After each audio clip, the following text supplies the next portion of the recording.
Baik, bismillahirrahmanirrahim. Assalamualaikum warahmatullahi wabarakatuh. Hari ini kita akan lanjutkan pembahasan pertemuan ketiga untuk sistem basis data. Ya, ini masuk ke pembahasan mengenai model data. Ya, sebelum masuk ke dalam pembahasan di pertemuan ketiga, kita coba mereview pembahasan di pertemuan kedua minggu lalu, yakni terkait dengan pembahasan basis data relasional dan perancangan basis data. Ada 2 poin yang perlu Anda pahami dan ketahui, yakni yang pertama dalam pembahasan pertemuan kedua, yakni basis data dan kunci relasi. Ya, basis data dan kunci relasi. Ya, nanti akan, karena 2 poin ini yang nanti Anda bisa gunakan untuk perancangan basis data untuk persiapan pembuatan program. Ya, jadi ada 2 poin ini yang penting, yakni pertama basis data, yang kedua kunci relasi. Kita bahas dulu yang basis data. Ya, kita mereview dulu. Basis data sebenarnya poinnya ada beberapa 4 komponen ya yang sangat penting di dalam basis data. Yang diantaranya ada tabel, kolom ya, atau biasa kita sebut dengan atribut, baris atau tuple, dan domain ya. Jadi ada tabel, kolom, baris, dan domain ya. Ini 4 komponen ini yang nanti memang sangat penting di dalam penyusunan basis data. Kita ambil contoh tabel ya. Misalkan tabel mahasiswa. Dalam tabel mahasiswa tentu memiliki atribut atau kolom berupa nomor induk mahasiswa. Yang kedua, nama mahasiswa itu sendiri. Yang ketiga, bisa jenis kelamin dan lain-lain. Nah, itu tabel dan kolom atau atribut. Berikutnya kalau baris, baris berarti record atau tuple yang kita biasa mengisi, misalkan dalam ada sebuah kolom ya. Tadi saya sebutkan tabel mahasiswa, ada kolom atau atribut nomor induk mahasiswa, ada nama mahasiswa, jenis kelamin ya. Kalau misalkan kita masuk ke dalam baris atau record ya, tentu kita membahas tentang yang namanya isi ya, atau record dari tabel itu sendiri ya. Misalkan tadi saya sebutkan ada tabel mahasiswa ya. Sambil contoh, misalkan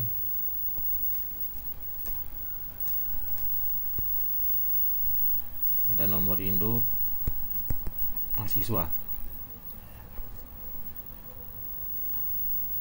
ada nama,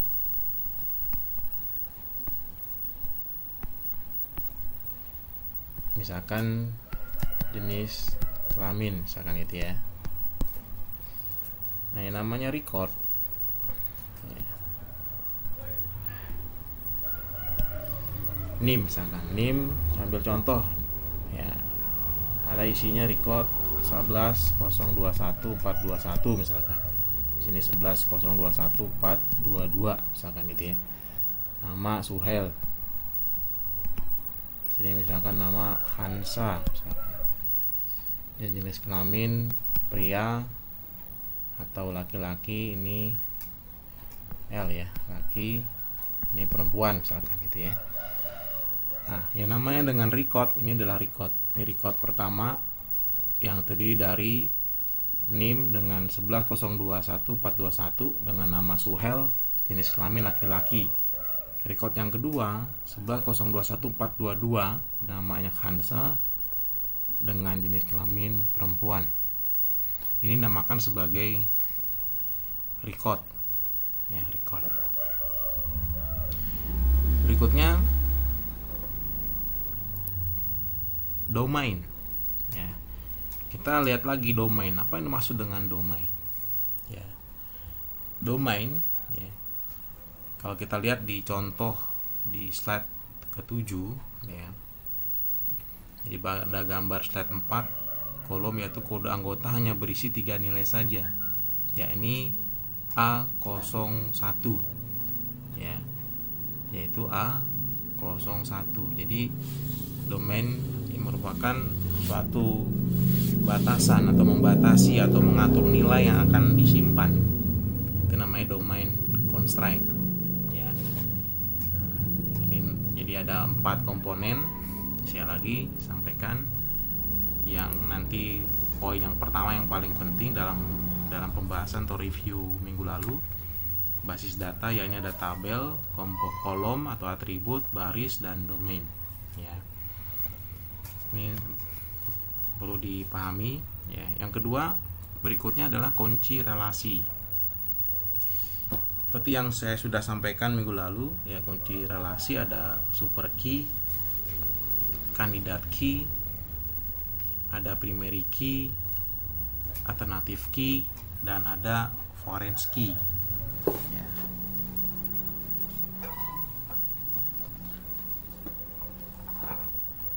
Kita ambil contoh misalkan super key. Ya.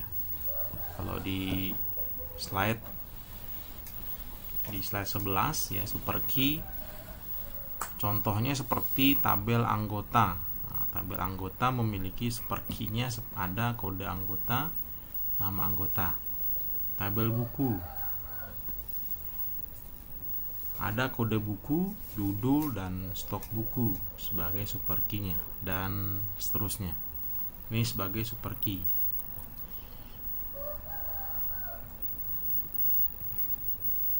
Kandidat key.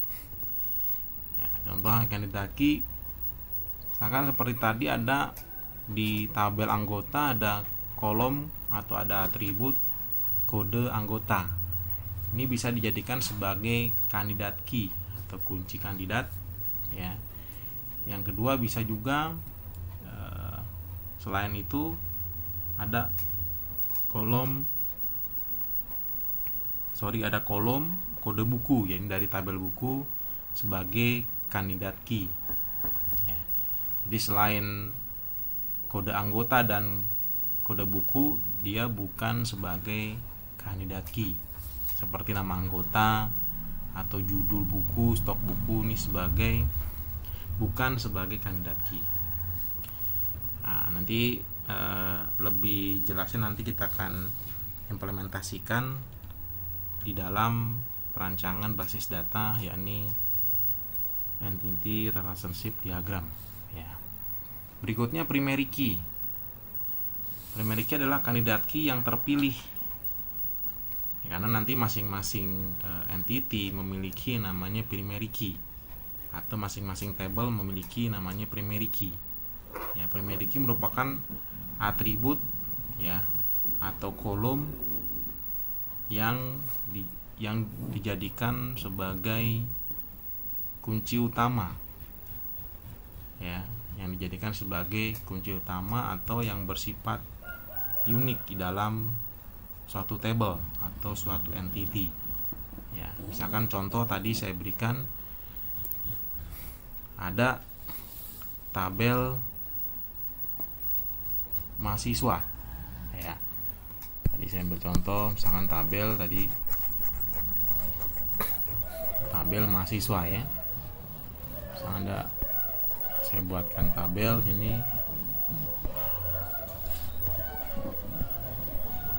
mahasiswa. Ya, tabel mahasiswa ada NIM, ada nama. Ya, ini tabel mahasiswa NIM dan nama. Ya, masing-masing tabel memiliki primary key yang sifatnya unik. Nah, ini NIM ini sebagai bentuk primary key.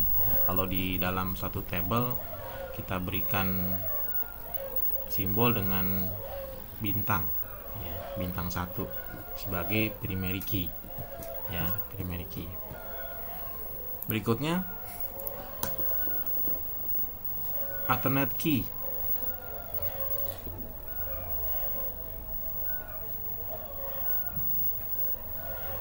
Jadi di sini ambil contoh kalau di modul atau di slide, ya, alternate key adalah kandidat key yang tidak dijadikan sebagai primary key. Ya. Jadi sekali lagi kandidat key adalah alternate key adalah kandidat key yang tidak dijadikan sebagai primary key. Misal pada tabel pengembalian.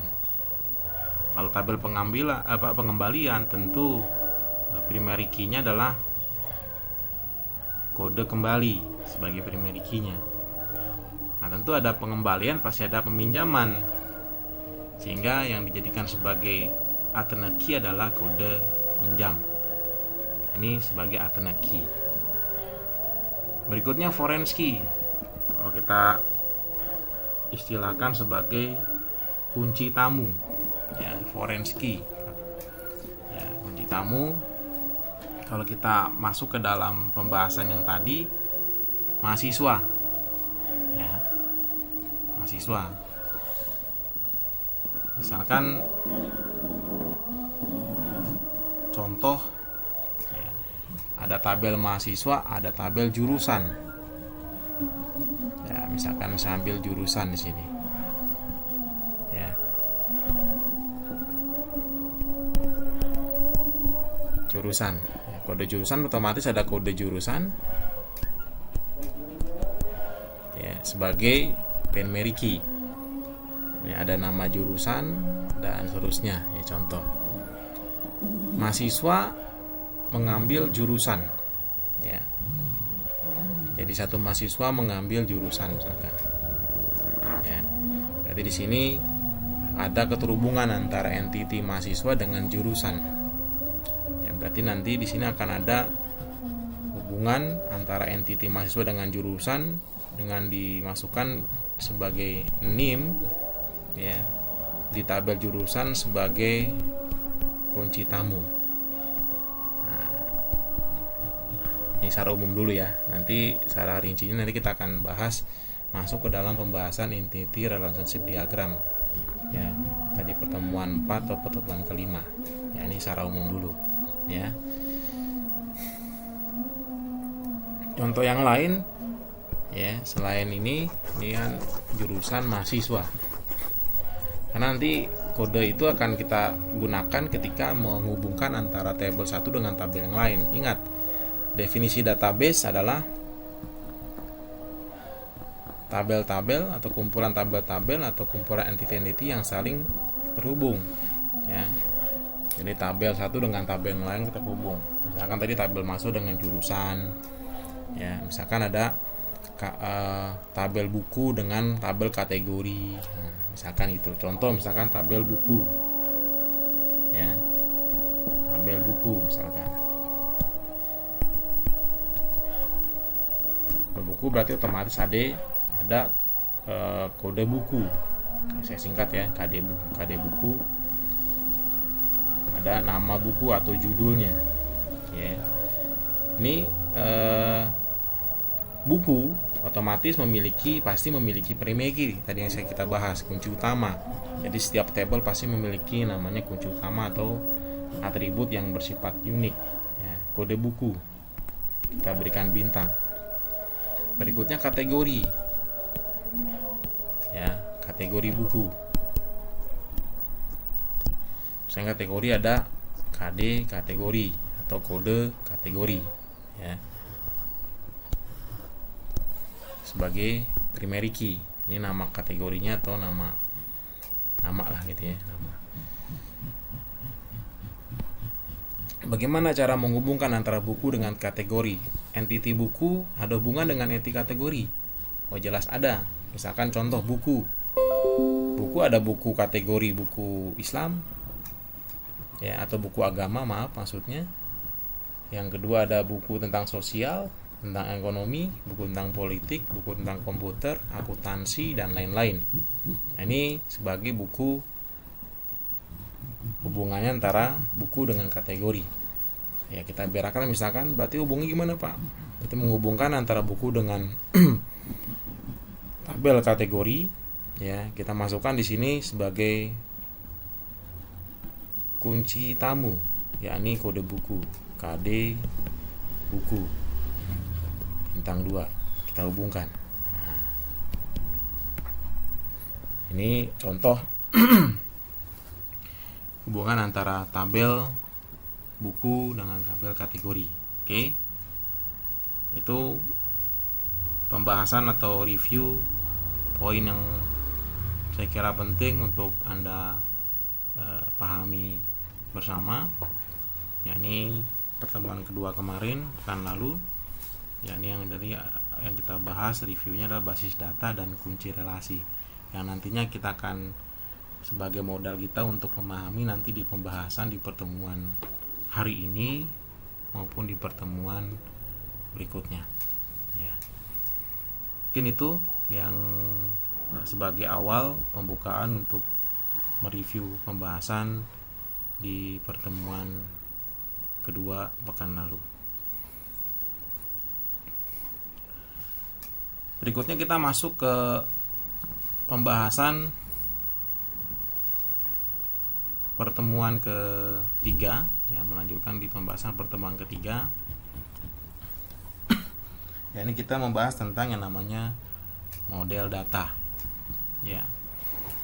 Model data, ya, atau data model, ya, nanti kita fungsikan sebagai sekumpulan konsep, ya. Nanti hubungan antara data satu dengan data yang lain, ya. Kita bagi model data ini menjadi dua, ya. Ada model data yang berbasis atau berdasarkan objek, ada yang model data berdasarkan dari record, ya. Kita masuk dulu yang pembahasan mengenai model data yang berdasarkan objek, ya, objek. Nah, yang berdasarkan objek terbagi menjadi 4, ya, terbagi menjadi 4. Kalau model data berdasarkan record nanti terbagi menjadi 3. Ya, kita bahas dulu yang model data berdasarkan dari objek. Ya, yang pertama, yakni model keterhubungan entitas, ya, atau entity relationship model, ya, entity relationship model. Yang kedua ada model berorientasi objek atau object oriented model, ada model data semantik, ada model data fungsional. Ya, nanti kita akan berikan pembahasan, penjelasan. Yang pertama kita masuk dulu tentang model keterhubungan entitas atau entity relationship model, ya, entity relationship model.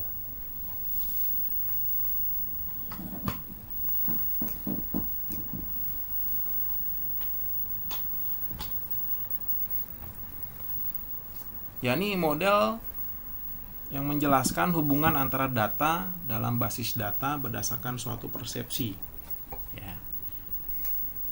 Yakni komponen utamanya di dalam model entity relationship diantaranya entitas atau entity atau kumpulan, ya.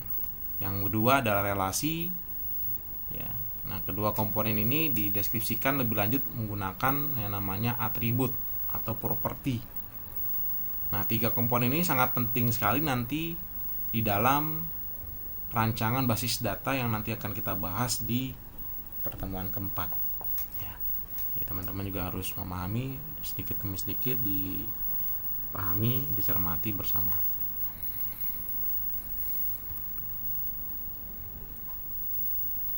contoh ya, ada gambaran di sini, ada tabel buku,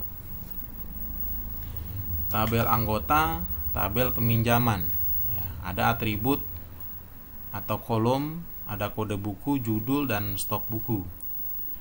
Entitasnya apa? Entitasnya misalkan di sini ada entitas B01, B02, pemrograman C++ dan seterusnya. Jadi B01, B02, B03 ini adalah kode buku, judulnya adalah pemrograman C++, ya, membuat aplikasi 30 menit, cooking is easy, dan seterusnya. Stok buku ada 10, 15, dan seterusnya. Relasi adalah hubungan antara kode buku, ya, contohnya di sini hubungan antara kode buku di tabel buku dengan kode buku di tabel peminjaman. Nah, ini seperti ini, ya. Jadi hubungan antara tabel buku, ya, di kode buku di tabel buku, ya, ini terhubung dengan kode buku ya, yang ada pada tabel peminjaman ya. Begitu juga yang tabel anggota ya. Kode anggota di dalam tabel anggota ya, berhubungan dengan kode anggota yang ada pada tabel peminjaman. Nah, ini namanya relasi ya, relasi antar tabel buku peminjaman, tabel anggota, tabel peminjaman ya. Ini contohnya. Berikutnya tadi saya sampaikan ada diagram entity relationship atau yang biasa kita sebut diagram IR ya, atau IRD, entity relationship diagram. Jadi apa nih yang masuk dengan IRD? Ini komponen himpunan. Jadi ada yang paling komponen yang penting di dalam pembahasan IRD, entity relationship diagram. Ya, ini pertama tadi saya sebutkan entitas, relasi, dan atribut. Nah, simbol dasar yang perlu Anda pahami yang pertama ada bentuk persegi panjang ya. Nah, persegi panjang menyatakan himpunan entitas. Ada bentuknya seperti belah ketupat menunjukkan himpunan relasi. Ya, ada bentuk oval ya, atribut. Ya, di sini ada penghubung atau link. Ya, poin yang paling penting ya 3 tadi. Entitas, relasi, dan atribut. Ambil contoh, kita gambarkan contoh ya di penggambaran atribut ya. Tadi ada, pahami ya, tadi ada entitas, relasi, atribut. Kita ambil contoh misalkan entitas, tadi ada entitas, contoh ada mahasiswa ya, entitas mahasiswa. Kita gambarkan misalkan ada mahasiswa, kita gambarkan berarti entitas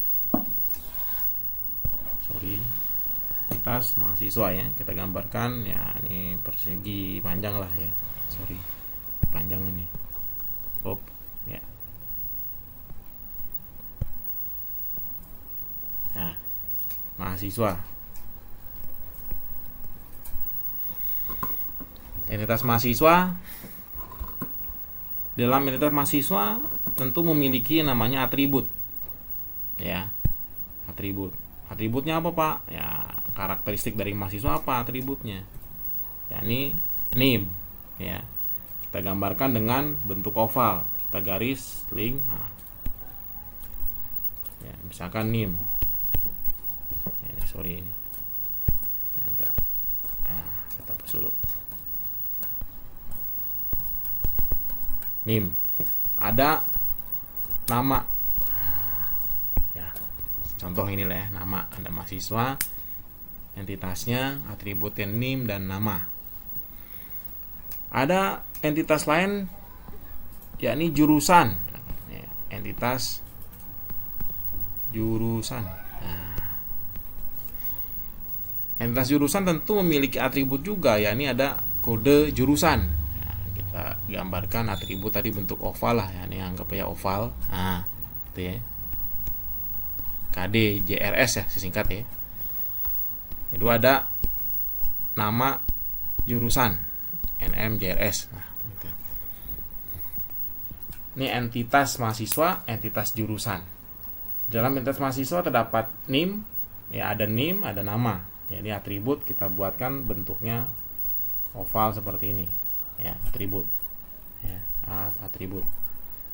Jurusan pun demikian, ya ada kode jurusan dan ada nama jurusan. Ya. Pertanyaannya, adakah entitas mahasiswa dengan jurusan keterhubungan antara entitas satu dengan lainnya? Ya, tentu ada.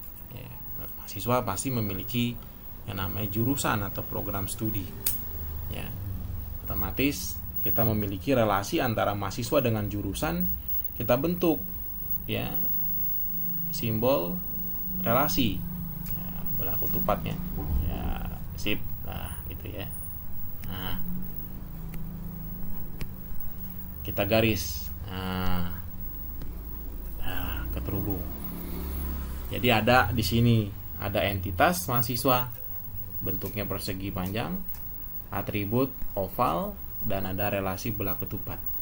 Berarti ini mahasiswa memiliki jurusan.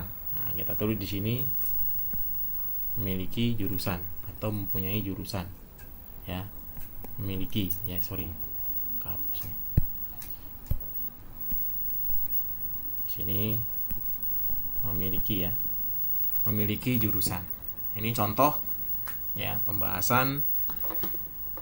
Nanti kita akan lebih rinci lagi bahas nanti di pembahasan pertemuan keempat. Ya. Oke, lanjut lagi. Slide berikutnya.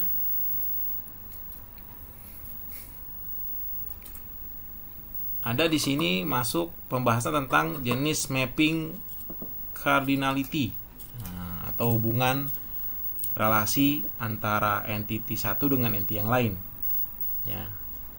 Ada 3 jenis. Ya, yang pertama adalah relasi satu ke satu, ada relasi satu ke banyak, ada relasi banyak ke banyak, atau yang biasa kita sebutkan istilahnya ada relasi one to many, dan relasi many to many.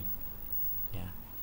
Contoh, ya di slide berikutnya contoh, ada buku, entitas buku, ada entitas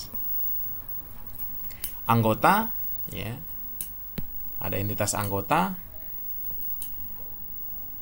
Di dalam entitas buku, ya di sini memiliki atributnya kode buku, judul, dan stok. Ya, buku ada kode buku, judul, dan stok. Di dalam anggota, entitas anggota memiliki atribut kode anggota, nama. Ya, masing-masing entitas tersebut memiliki namanya kode unik. Ya, yakni kunci primary key atau kunci utama. Kode buku pada tabel buku atau entitas buku. Ya, tabel anggota atau entitas anggota ada kode anggota. Ya, nanti kita hubungkan antara buku dengan anggota. Apa hubungan buku dengan anggota? Ya, berarti anggota bisa meminjam buku. Buku dapat dipinjam oleh anggota. Sehingga muncullah relasi namanya one to one.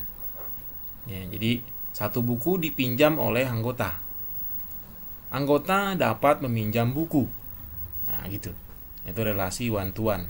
Sehingga nanti terbentuk relasi namanya meminjam. Nah, dengan terbentuk atribut dari masing-masing kode buku pada tabel entitas buku, kode anggota pada entitas anggota. Nah, ini relasi one to one. Berikutnya contoh relasi one to many. Ya, perhatikan sambil ngecek slide-nya. Di sini ada sama ya, masih buku dengan anggota. Buku dan anggota. Entitas buku tadi saya sudah jelaskan bahwa terdapat atribut kode buku, judul, dan stok. Anggota pun demikian, ada kode anggota, nama. Ya. Di sini relasinya one to many. Jadi satu anggota dapat meminjam banyak buku. Ya, bisa meminjam banyak buku. Ya. Nah, di sini relasi meminjam ini ya memiliki atribut ya tambahan, ya, ini berupa ada tanggal pinjam, jumlah buku yang dipinjam, plus dengan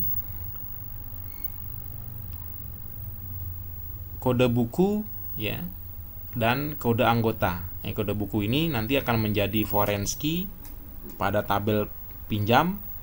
Kode anggota pun juga sama, sebagai nanti akan menjadi sebagai foreign key atau kunci tamu di tabel tabel pinjam ya. Kalau berbentuk seperti ini ya, kalau misalkan saya gambarkan nanti bentuk relasinya ya. Bentuk tabelnya ya, nanti akan terbentuk tabel, berarti ada tabel yang namanya tabel buku.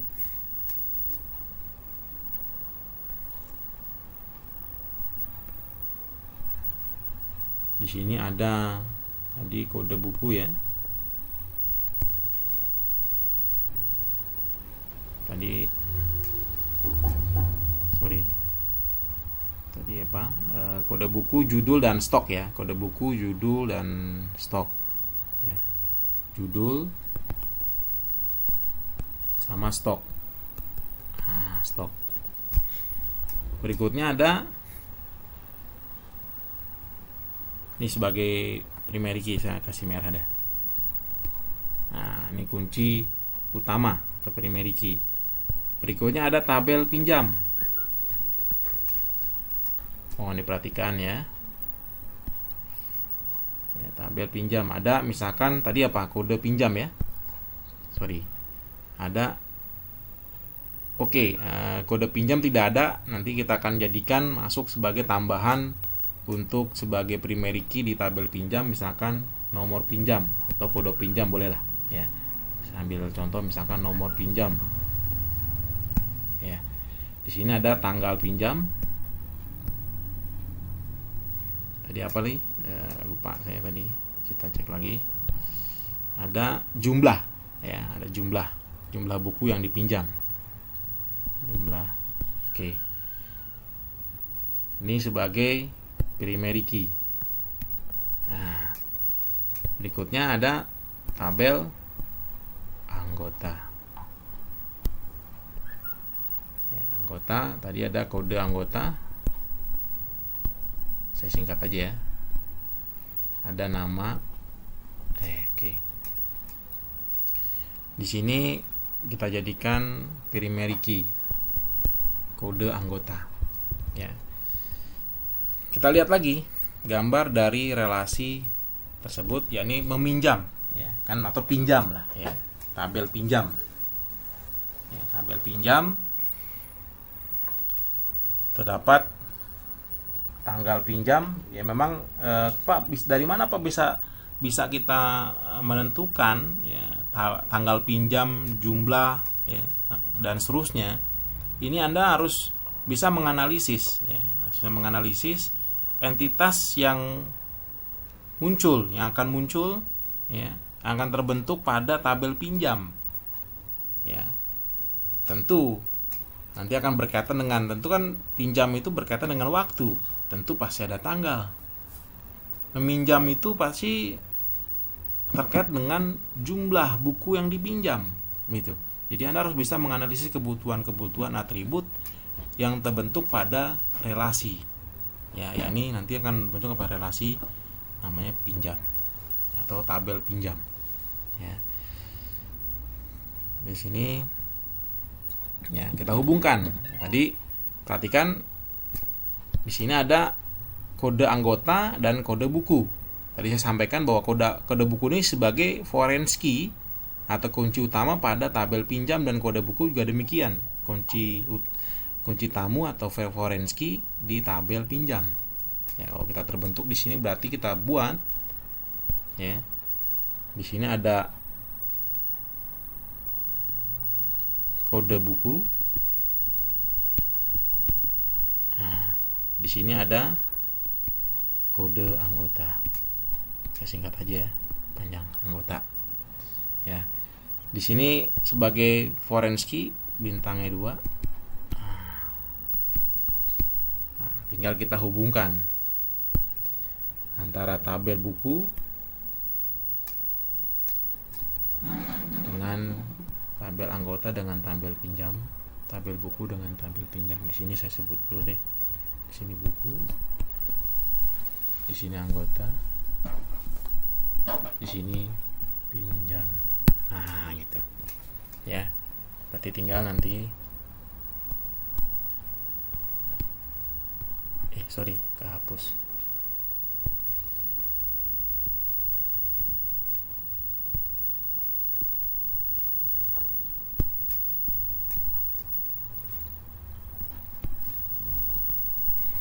Kita lihat tadi pembahasannya adalah satu anggota bisa meminjam banyak buku. Ya, berarti di sini anggota 1 berarti bisa meminjam banyak buku. Nah, banyak buku ya. Berarti satu anggota, satu pinjam berarti bisa meminjam banyak buku.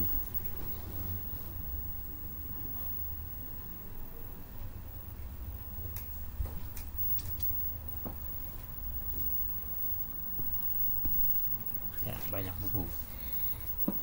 Baik, nanti kita akan berikan contoh-contoh lagi yang lain ya. Berikutnya kita masuk ke relasi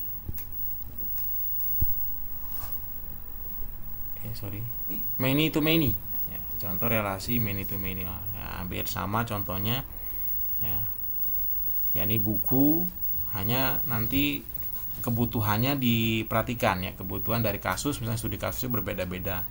Misalnya studi kasus di sini banyak anggota ya, jadi anggota banyak nih ya, bisa juga meminjam banyak buku ya, jadi anggota yang minjam banyak juga meminjam buku yang sama gitu kan, buku yang sama, karena buku di perpus kan stoknya pasti banyak. Misalkan buku tentang sistem basis data pasti ada banyak item atau jumlah dari buku sistem basis data pasti banyak. Nah, ini tapi hubungannya many to many. Jadi banyak anggota ya, bisa meminjam banyak buku ya. Ini relasi many to many dan harus diperhatikan. Jadi yang paling penting dalam perancangan basis data menggunakan entity relationship diagram, yang penting ada 3 komponen tadi saya sebutkan. Yang pertama ada entitas, yang kedua atribut, ya, entitas dengan simbolnya persegi panjang, ya, ini dia, ya, ada atribut oval dan relasi, ya.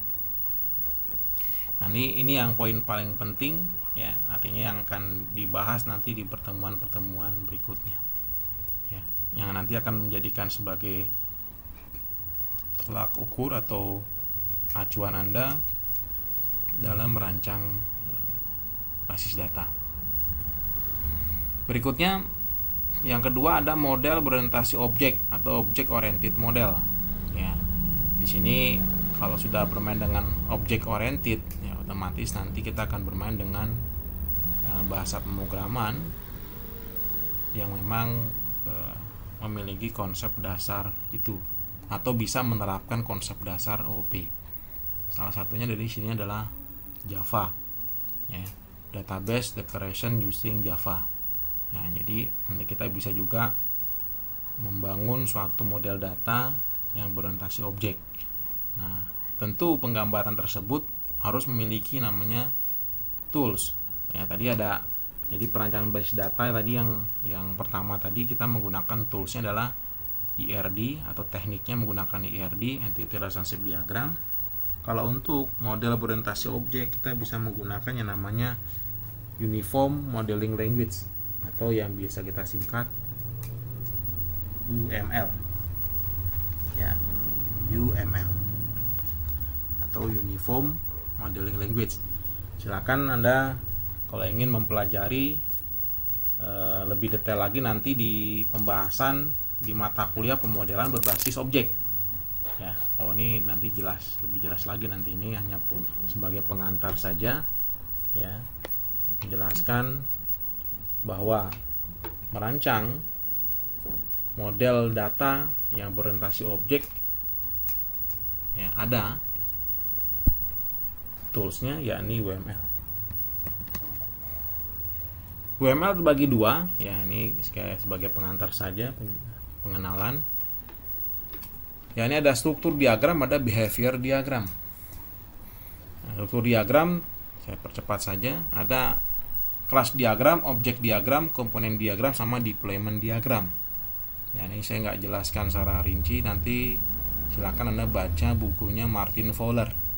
Ya, bukunya Martin Fowler, ya.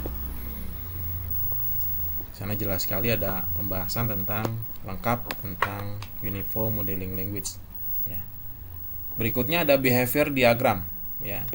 Behavior diagram terdiri dari use case diagram, sequence diagram, ya, ada collaboration diagram, state chart diagram, dan activity diagram. Nah, jadi komponen, ya, atau diagram Uniform Modeling Language, ya, atau UML, ada 9 diagram, ya. Kelas, objek, komponen, deployment, use case, sequence, collaboration, state chart, dan activity diagram, ya. Berikutnya saya percepat aja, semantic model. Nah, ini cara lain juga dalam kita merancang suatu basis data dengan menggunakan semantic model, ya. Simbolnya yang digunakan adalah menunjukkan relasi sebagai garis dengan tanda panah, garis tanpa tanda panah menunjukkan atribut.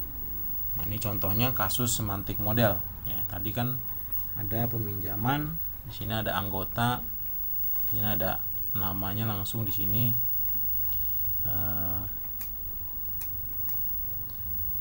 fieldnya atau atributnya ada peminjaman, jumlah, kode anggota, ya. Jadi meminjam, ya. Jadi anggota meminjam, melakukan atau memiliki peminjaman, ya. Anggota tersebut adalah Surya, nah, itu, ya. Ada kode anggota, ada nama anggota, ya.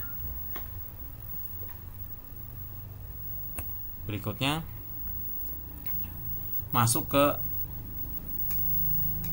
poin kedua tadi dari model data. Ada model data berorientasi objek karena berbasis record atau berdasarkan record, ya. Perbedaannya apa dengan yang berbasis objek tadi? Ya, di sana disampaikan bahwa pada record base atau data model, di samping gunakan untuk menguraikan susur logika, ya, juga nanti menguraikan implementasi dari sistem basis data itu sendiri, ya. Nanti kita lihat contoh. Tadi ada 4 yang berorientasi objek, yang berbasis record atau berdasarkan record ada 3. Yang pertama model relasi, ya. Yang kedua hierarki, yang ketiga jaringan. Ya, bentuknya yang relasi, ya, contoh di sini ada database penjualan barang, terdiri dari 3 tabel, supplier, suku cadang, pengiriman. Ya, ini model relasi bentuknya seperti ini kalau kita menggunakan model relasi, ya, atau berdasarkan record, ya, berdasarkan record. Ada tabel supplier, dan otomatis nomor supplier sebagai primary key, ya. Nanti di sini ada pengiriman, ya, ada suku cadang, ya. Nanti suku cadang ada nomor partnya, ya. Ini nomor partnya sebagai kode atau primary key-nya, kunci utamanya. Nanti pengiriman ini sebagai relasi, kalau kita ibaratkan tadi yang pembahasan saya tadi ada entity, relasi, sama atribut, ya. Nah, ini jadi kalau entity-nya supplier, ada relasinya atau pengiriman, sama entity yang lain adalah suku cadang, ya. Berikutnya model hierarki. Hierarki bentuknya seperti bentuk pohon atau tree, ya. Masing-masing node, ya, memiliki record atau grup data elemen dengan memiliki hubungan kardinalitas sama tadi, ya, one to many, ya. Contohnya seperti ini, ada parent, ada child, ya. Ada orang tua, ada anak, ya, node-nya.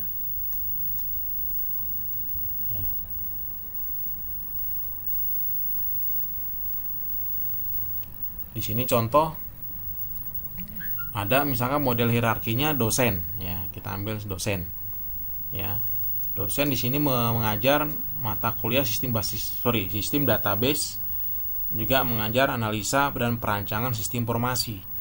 Nah, di situ ada di breakdown lagi sampai rinci bahwa ada mahasiswa yang belajar atau yang mengambil mata kuliah sistem database, ada Nina, Lena, Hafiz, Novi. Yang mengambil analisa perancangan sistem informasi ada Hafiz, Naya, dan Rafa. Ini contoh model hierarki lanjutan. Model jaringan, ya, jadi bentuk jaringan, ya.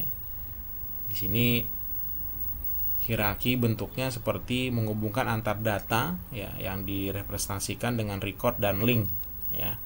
Ada node, ya, ada record dan link. Nah, perbedaan terletak pada susunan record. Kalau jaringan menyusun record dalam bentuk graf, ya, jadi menunjukkan hubungan antara kardinalitas one to many, atau many to many. Ya. Contohnya dosen, ya. Di sini ada dosen namanya Baya. Sistem database, mata kuliahnya ada analisa perancangan sistem informasi. Jadi model jaringannya seperti ini. Anda lihat perbedaannya dengan yang sebelumnya, ya. Lihat linknya atau hierarki, ya, hierarki. Kalau jaringan Anda perhatikan tidak memiliki tanda panah karena bentuk jaringan, ya. Hubungan yang menunjukkan hubungan kardinalitas adalah menyusun link-link tersebut atau susunan record dan link tersebut yang menunjukkan bahwa hubungan tersebut one to atau one to many. Ini contoh model jaringan, ya, model jaringan. Tapi nanti dari 7 model ini yang nanti bisa Anda gunakan atau umumnya digunakan. Tadi saya sudah jelaskan secara rinci yang IRD. Nah, nanti karena hubungan dengan nanti di pertemuan 4 pembahasannya, Entity Relationship Diagram. Yang kedua juga nanti ketika Anda sudah bermain atau menerapkan konsep OOP pada bahasa pemrograman, tentu perancangan database-nya tentu harus mengarah ke berorientasi objek juga. Jadi data modelnya kita bisa menggunakan apa? Nah, ini model berorientasi objek. Nah, itu mungkin pembahasan di pertemuan ketiga yang bisa saya sampaikan. Seperti sebelum saya tutup atau akhiri pembahasan di pertemuan 3 ini,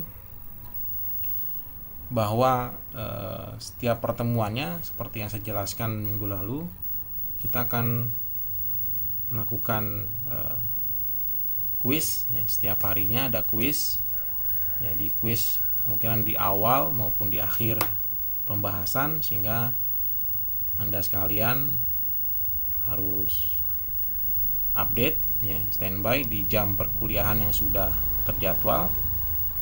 Jadi nanti absensi kehadiran saya akan hitung, ya, berdasarkan dari pengerjaan kuis tersebut, ya, baik kuis di awal pembahasan maupun nanti setelah atau di akhir pembahasan. Jadi ada 2, ya. Jadi yang pertama ada review atau sebagai bentuk kehadiran Anda, yang di akhir sebelum berakhirnya pembahasan ada juga nanti Anda mengerjakan diskusi atau studi kasus atau mengerjakan soal-soal, ya, sebagai bentuk keaktifan dan kehadiran Anda. Mungkin itu yang bisa disampaikan. Mohon maaf jika ada hal-hal yang kurang berkenan. Saya harap Anda bisa memahami apa yang saya sampaikan. Nanti jika ada yang kurang dipahami silakan ditanyakan. Saya tutup. Semangat pagi. Assalamualaikum warahmatullahi wabarakatuh.